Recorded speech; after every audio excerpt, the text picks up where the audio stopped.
Hello students, स्वागत है आपका आपके अपने यूट्यूब चैनल एग्ज़ाम तैयारी बाय नीरज बेदी। आज हम 10+1 इकोनॉमिक्स का chapter number 2 collection of data करने जा रहे हैं और आज का हमारा टॉपिक है प्राथमिक आंकड़ों को इकट्ठा करने की डाक प्रश्नावली विधि का वर्णन करें। Let's start. इस विधि में प्रश्नावली सूचना देने वाले व्यक्तियों के पास डाक द्वारा भेज दी जाती है। प्रश्नावली के साथ साथ एक पत्र भी भेजा जाता है जिसमें जांच के उद्देश्य स्पष्ट किए जाते हैं तथा सूचना देने वाले को यह विश्वास दिलाया जाता है कि उसके द्वारा भेजी गई सूचनाएं गुप्त रखी जाएंगी। प्रश्नावली प्राप्त करने वाला व्यक्ति प्रश्नावली में प्रश्नों का उत्तर लिखकर उसे वापस रिसर्चर के पास भेज देता है। सूटेबिलिटी, यह मेथड कहाँ प्रयोग किया जाता है? इस विधि का प्रयोग तब उपयुक्त होता है जब रिसर्च का क्षेत्र काफ़ी बड़ा हो। सेकंड, सूचना देने वाला व्यक्ति पढ़ा लिखा हो, शिक्षित हो।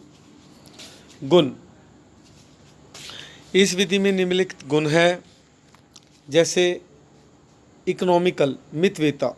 इस विधि में धन कम खर्च करना होता है, समय और परिश्रम, मेहनत की भी बचत होती है। मौलिक, ओरिजिनल, इस विधि द्वारा संकलित मतलब इकट्ठे किए गए आंकड़े मौलिक होते हैं। मौलिक मतलब ओरिजिनल होते हैं क्योंकि सूचनाएं स्वयं सूचकों द्वारा दी जाती है।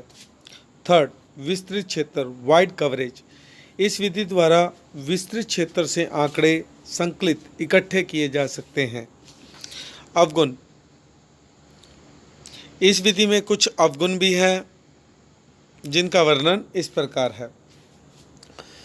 उदासीनता, लैक ऑफ इंटरेस्ट, इस विधि का एक अवगुण यह है कि सूचना देने वाले अधिकतर व्यक्ति उदासीनता के कारण प्रश्नावली को वापस ही नहीं भेजते और जो भरकर वापस भेजते भी हैं उनमें से अनेक अपूर्ण पूरी नहीं होती।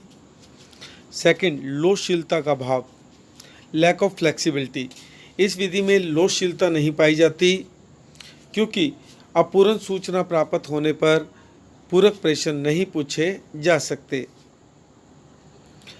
थर्ड, सीमित प्रयोग, लिमिटेड यूज, इस विधि का उपयोग सीमित है क्योंकि इसके अंतर्गत केवल शिक्षित व्यक्तियों से आंकड़े एकत्रित किए जा सकते हैं। अशिक्षित, अनपढ़ व्यक्तियों से इस विधि द्वारा सूचना प्राप्त नहीं की जा सकती। फोर्थ एंड लास्ट, पक्षपात, यदि सूचकों में पक्षपात की भावना होगी तो अशुद्ध सूचनाएं प्राप्त होती हैं। उम्मीद करता हूं आपको वीडियो पसंद आई होगी। यदि आपको वीडियो पसंद आई है तो प्लीज़ लाइक और शेयर ज़रूर करें।